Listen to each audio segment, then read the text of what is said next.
நாட்டில் சமூக நீதியை மேம்படுத்த மீண்டும் பாஜக ஆட்சிக்கு வர வேண்டும் என்று அக்கட்சியின் மாநில தலைவர் அண்ணாமலை தெரிவித்துள்ளார்.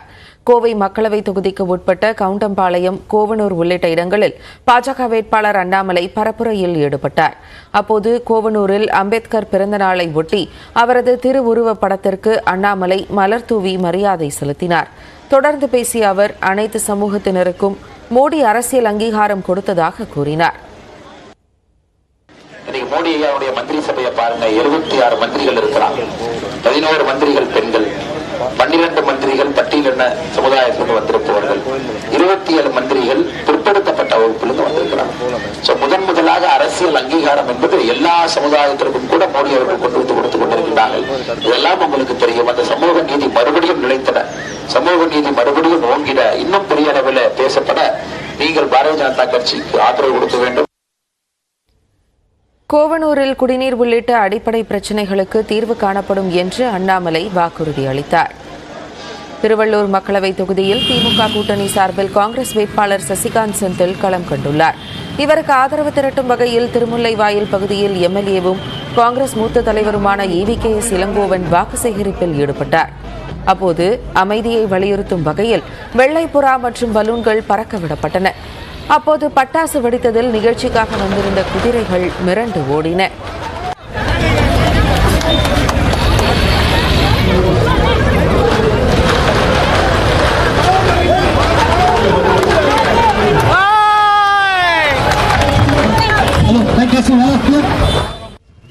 பிரச்சாரத்துக்கு இடையே பேசிய EVKS இளங்கோவன், தமிழ்நாட்டில் மிகப்பெரிய எழுச்சி ஏற்பட்டுள்ளதால் இந்தியா கூட்டணி மிகப்பெரிய வெற்றி பெறும் என நம்பிக்கை தெரிவித்தார்.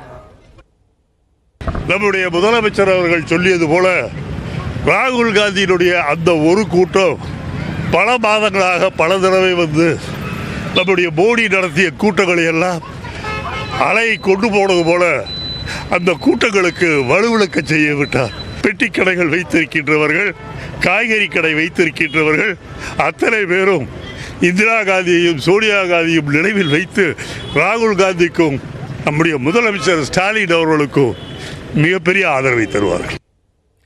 கடந்த 10 ஆண்டுகளில் தமிழ்நாட்டிற்கு பாஜக செய்தது என்ன என்று நாம் தமிழர் கட்சி ஒருங்கிணைப்பாளர் சீமான் கேள்வி எழுப்பியுள்ளார்.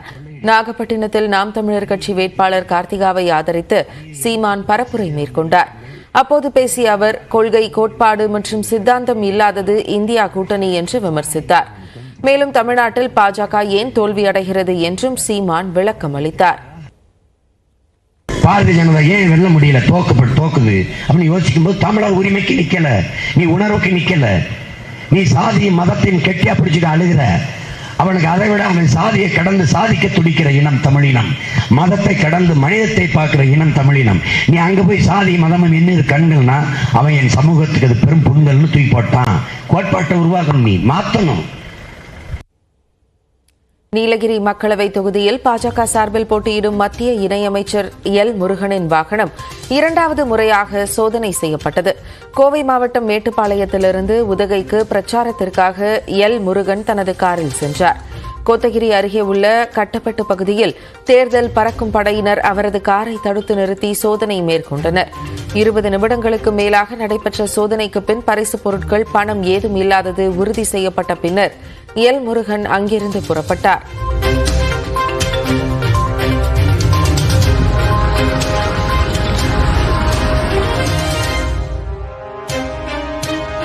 பாஜகவுடன் கூட்டணி இல்லை என்றால் அதிமுக முன்னாள் அமைச்சர்கள் மீதான ஊழல் புகார் குறித்த விசாரணைகளுக்கு ஆளுநர் ஏன் ஒப்புதல் அளிக்க மறுக்கிறார் என்று அமைச்சர் PTR பழனிவேல் தியாகராஜன் கேள்வி எழுப்பியுள்ளார்.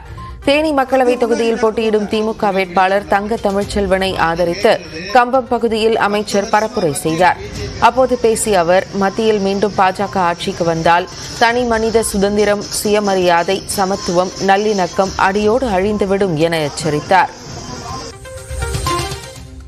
இப்ப ஆட்சி இழந்த பிறகு திடீர்னு சுயமரியாதை, திடீர்னு சுய சிந்தனை நாங்க பிரிஞ்சுட்டோம். நான் கேட்கிற கேள்வி, அவங்க உண்மையிலேயே பிரிஞ்சுட்டார்.